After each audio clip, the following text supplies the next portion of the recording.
মাকে যখন ফেলে দেওয়া হয়েছে সবাই পায়ের পরে অর্থাৎ আগুনের চতুর্দিক দিয়ে বাদশার লোকজনেরা যখন তারা ওখানে বসে বসে হাসি তামাশা করতেছেন, মুমিনদেরকে যখন আগুনে পোড়ানো হইতেছে, ইমানদারকে যখন আগুনে পোড়ানো হইতেছে, কাফের বেঈমানেরা যখন হাসি তামাশা করতেছে,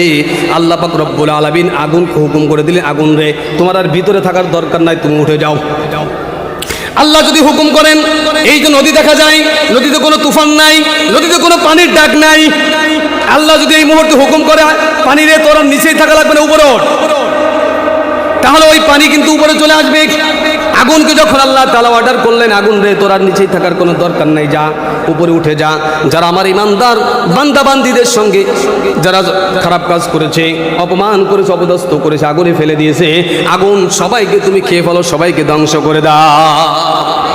আমার মুসলমান ভাইরা আমার,